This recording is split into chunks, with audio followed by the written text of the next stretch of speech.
Barak Yahweh, Barakatah, Yahushua, Barak Yahweh, Barakatah, Yahushua, Ba Hashem, Rakakwadash, the honors to the apostles, the elders, salutations to you, sincere brothers, teaching in truth and sincerity.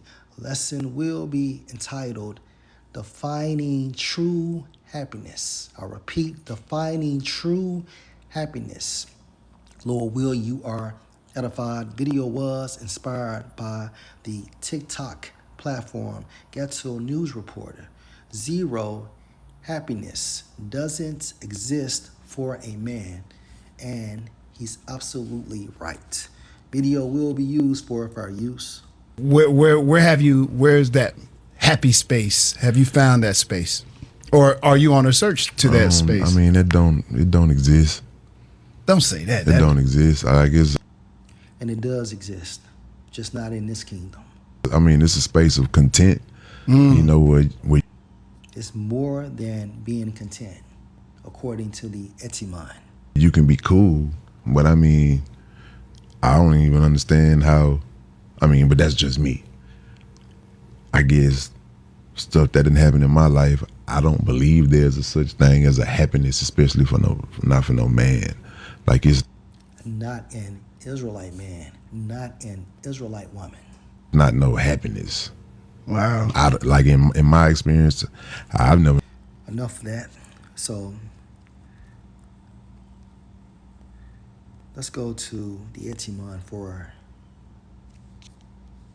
Salak. All right, happy. Okay, so happy can be modified into the term happiness. And according around the late 14C, favored by fortune, being in advantageous circumstances, prosperous, okay, of events. Also, it means to be very glad. And around the 1520s, changed to greatly pleased and content. And also, according to the Old English, it means wealth and riches. Okay? Now, favored by fortune, being in advantageous circumstances to prosper. This will transpire in the kingdom of heaven. Okay?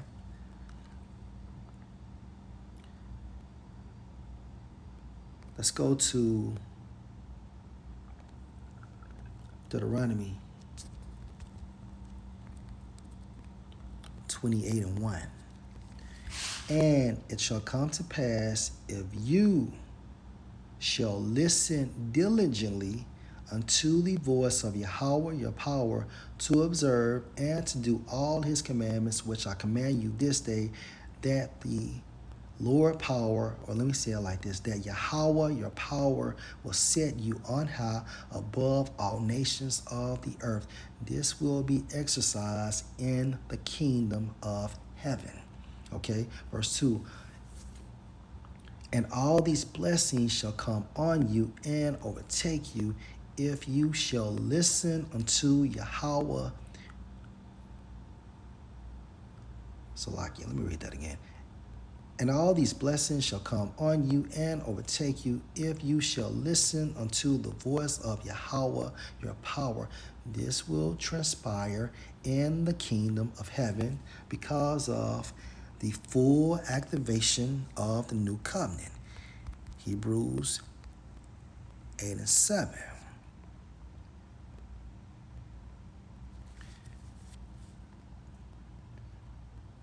Let's start at verse 8.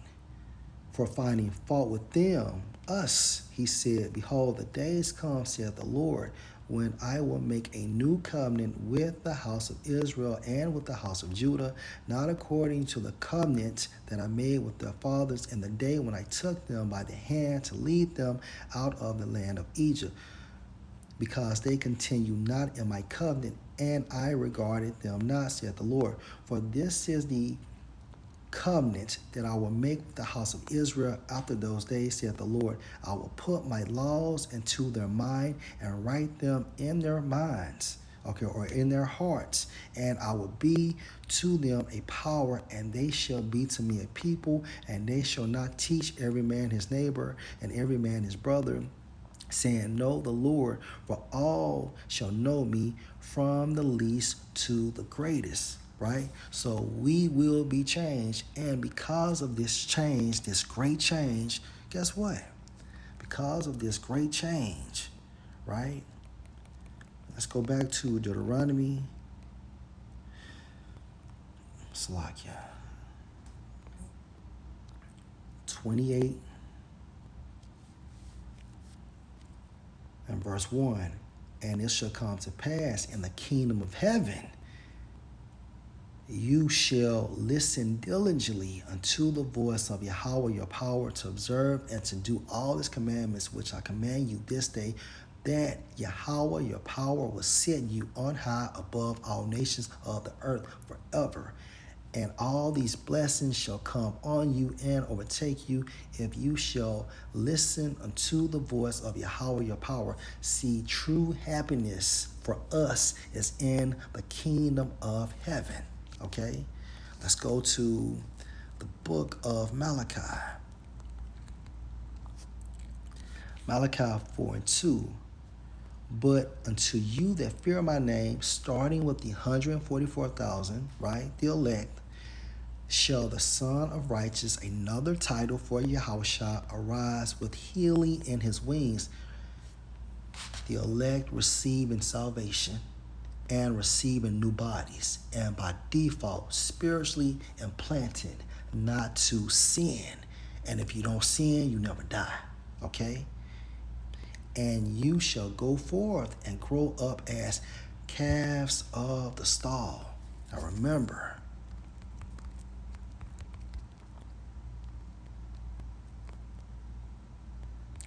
Isaiah 47 and verse 3. Your nakedness shall be uncovered, yea, your shame shall be seen. I will take vengeance, and I will not meet you as a man. So just like Yahushua has changed, okay, the elect will be changed, beginning with the 144,000, going into that new covenant spoken of in Hebrews, the 8th chapter. Keep this in mind. And by default, we will understand the true definition of happiness, defining happiness. We will be living it out in the kingdom of heaven, okay? And let's go to Luke chapter 16, going into the parable of the rich man and Lazarus. Now, the rich man is symbolic for the nobility of Edom, and Lazarus is symbolic for the elect, beginning with the 144,000, okay? So let's just jump down to verse 24. And he cried and said, Father Abraham, who is he, the rich man? Have mercy on me. He's catching hell, okay? And send Lazarus that he may dip the tip of his finger in water and cool my tongue, for I am tormented in this flame. Now, this is symbolic for how the Edomites will catch hell in the kingdom of heaven.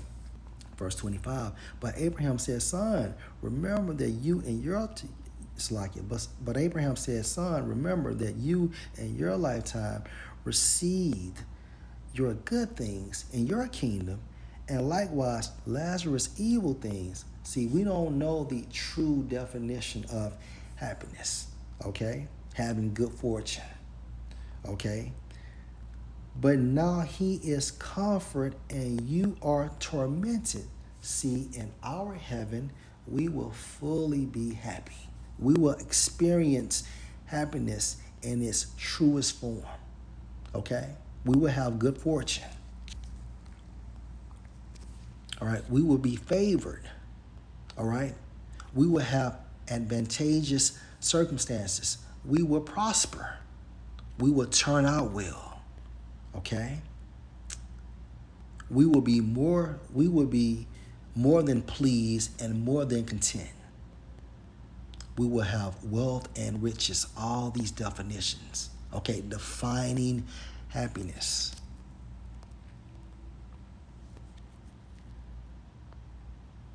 And now he is comfort and you are tormented. Let me see what they have for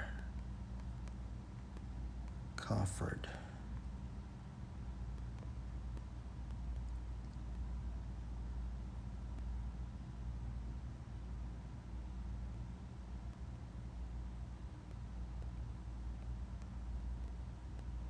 Okay. All right, so let's go to Luke. No, it's Lucky. Change that. Let's go to Revelation 21 and verse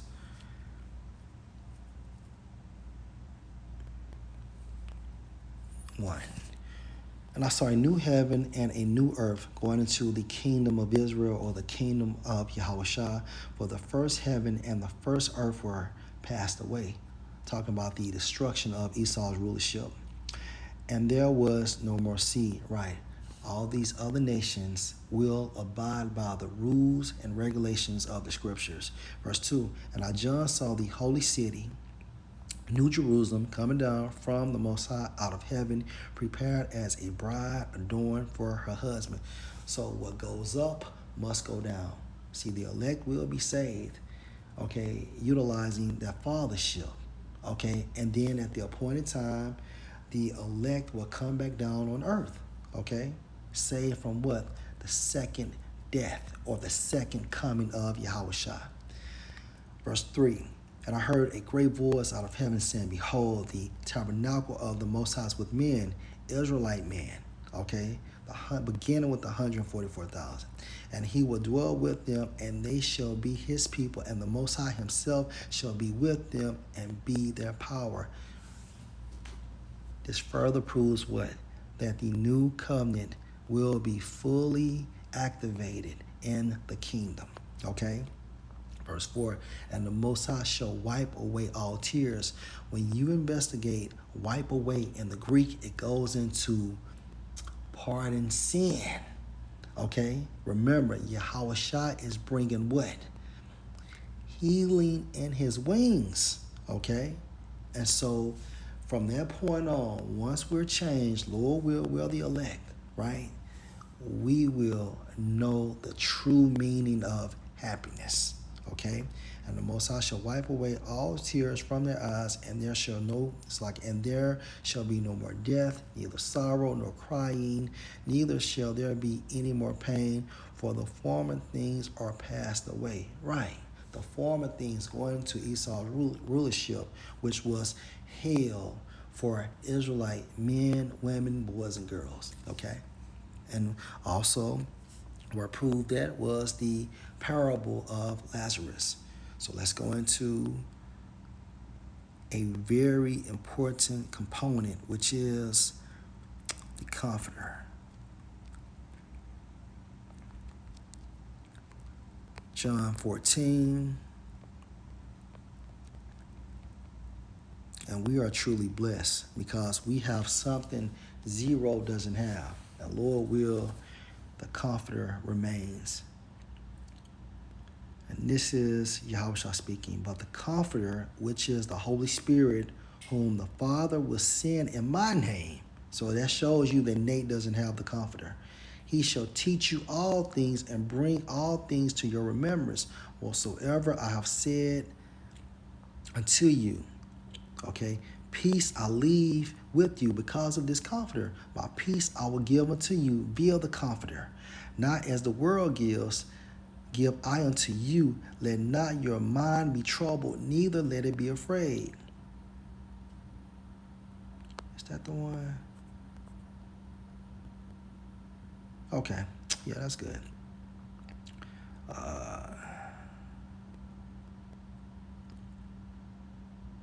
Let not your heart be troubled, neither let it be afraid.